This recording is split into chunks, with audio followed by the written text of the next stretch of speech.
तो चलिए देखिए आज हम प्रश्नावली 2.2 का कौन सा क्वेश्चन पढ़ेंगे? पांचवा क्वेश्चन ना। पांचवा क्वेश्चन क्या दिया गया है? T square minus 15। क्या निकालना है इसका? शून्यक निकालना है और शून्यकों तथा गुणांकों के बीच के संबंध की जांच करना है ना, सत्यता का जांच करना है। तो देखो यहाँ से पांचवा क्वेश्चन क्या दिया है? पांचवा क्वेश्चन पीटी बराबर क्या दिया गया है? पीटी बराबर टी स्क्वायर माइनस में 15। T square minus 15। तो पहले हमें शून्यक निकालना है, तो लिखेंगे यहाँ पे शून्यक के लिए शून्यक के लिए शून्यक के लिए पीटी बराबर क्या होगा? 0। पीटी का मान क्या दिया गया है? टी स्क्वायर माइनस कितना? 15 बराबर क्या होगा? 0। -15 जब राइट हैंड साइड में लेके -15 को राइट हैंड साइड में लेके जाएंगे तो क्या होगा? +15 होगा। तो टी स्क्वायर का वैल्यू कितना आ गया? प्लस में 15। तो जब यहां से हम टी का वैल्यू निकालेंगे तो वर्ग, यहाँ पे देखो लेफ्ट हैंड साइड में वर्ग है ना, ये राइट हैंड साइड में जाएगा तो क्या होगा? वर्गमूल में बदल जाएगा। तो क्या होगा यहाँ पे? प्लस माइनस अंडर रूट कितना होगा? 15।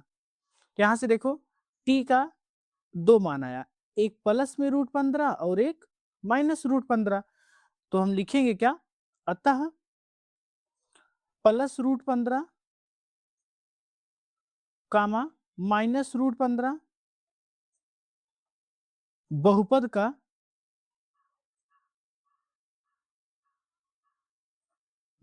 का शून्यक होगा। क्या होगा? बहुपद का शून्यक होगा ना। अब सत्यता का जांच करना है। अब क्या करना है हमें? सत्यता का जांच। सत्यता की सत्यता की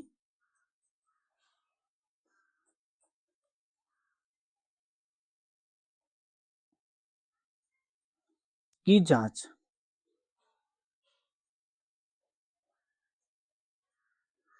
तो सत्यता की जांच में सबसे पहले हम क्या करेंगे? शून्यकों का योगफल निकालेंगे। सबसे पहले क्या करेंगे? हम शून्यकों का योगफल निकालेंगे। शून्यकों का योगफल बराबर शून्यकों का योग बराबर क्या होगा? माइनस में b अपान ए।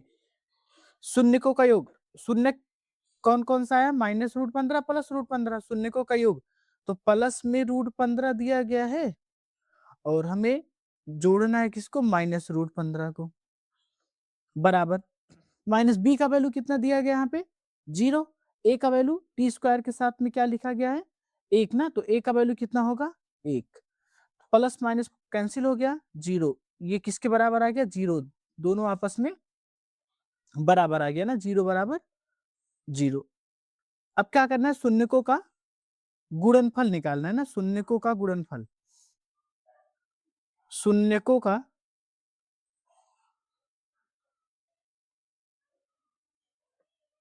गुणनफल, शून्यकों का गुणनफल बराबर क्या होगा? सी अपान ए।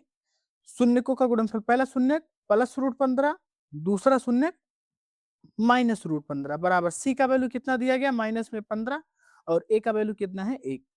तो यहाँ से देखो प्लस √15 -√15, √15 गुणे √15 कितना होगा?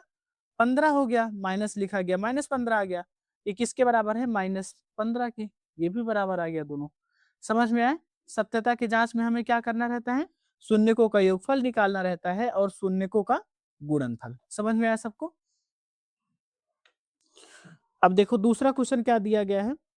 एक द्विघात बहुपद ज्ञात कीजिए जिसके शून्यकों के योग और गुणनफल क्रमशः दी गई संख्याएं हैं। पहली संख्या क्या दिया गया है? योगफल 1/4 और गुणनफल क्या दिया गया है? -1 ना। तो हमें क्या करना है? एक बहुपद निकालना है। तो देखो यहां से पहला क्वेश्चन क्या दिया है? 1/4 कामा माइनस में 1। तो हमें निकालना क्या है? बहुपद निकालना है ना। तो पहले हम लिखेंगे यहाँ पे दिया है दिया है शून्यकों का योगफल बराबर शून्यकों का योगफल बराबर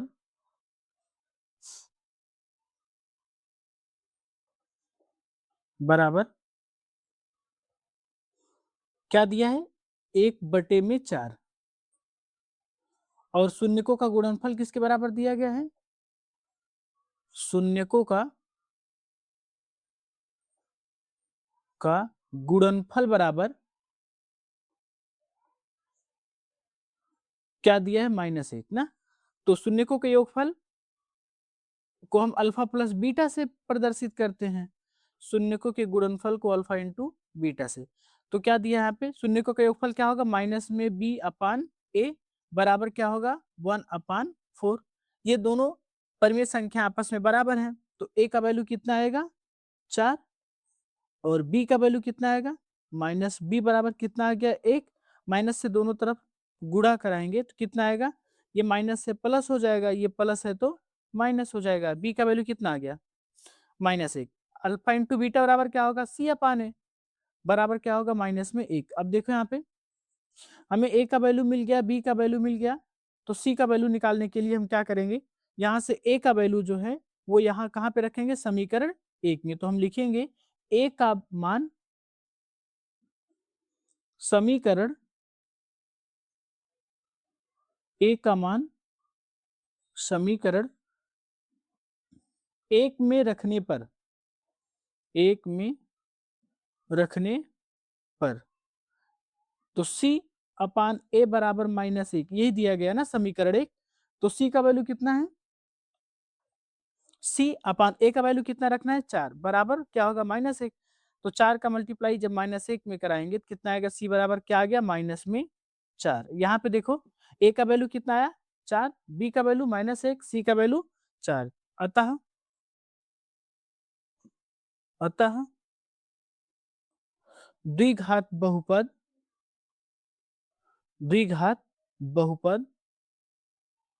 क्या होगा ax² plus bx plus c होगा।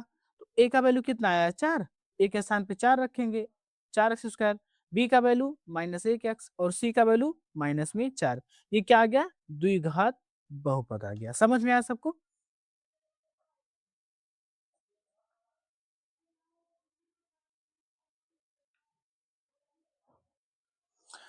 अब देखो दूसरा क्वेश्चन क्या दिया गया है √2 कामा 1/3। दूसरा क्वेश्चन क्या दिया है दूसरे क्वेश्चन में √2 कामा 1/3। चलो देखो दिया है पहले हम लिखेंगे दिया है सबसे पहले क्या दिया है शून्यकों का योगफल और फिर क्या दिया है शून्यकों का गुणनफल। योगफल का मतलब हो गया अल्फा प्लस बीटा बराबर क्या दिया गया है √2 और अल्फा इंटू बीटा बराबर क्या दिया गया है 1/3। अल्फा प्लस बीटा का मान क्या होगा -b अपान ए बराबर क्या होगा √2। ये हो गया समीकरण 1। और यहाँ से देखो अल्फा इंटू बीटा का मान c अपान ए बराबर क्या होगा 1/3। देखो यहाँ पे ये अपरिमेय संख्या ना इसको हम बटे में नहीं लिख सकते ना ये अपरिमेय संख्या है। तो यहाँ से देखो अगर हम तुलना करेंगे यहाँ से तो a का वैल्यू कितना आ गया a बराबर 3 आ गया और c का वैल्यू कितना आ गया 1 आ गया ना। और ये हो गया समीकरण 1। हमें a का वैल्यू मिल गया और c का वैल्यू मिल गया तो हमें अब निकालना क्या है b का वैल्यू। तो हम क्या करेंगे a का मान समीकरण जब 1 में रखेंगे तो हमें b का मान पता चल जाएगा ना। तो हम लिखेंगे यहाँ पे a का मान समीकरण 1 में रखने पर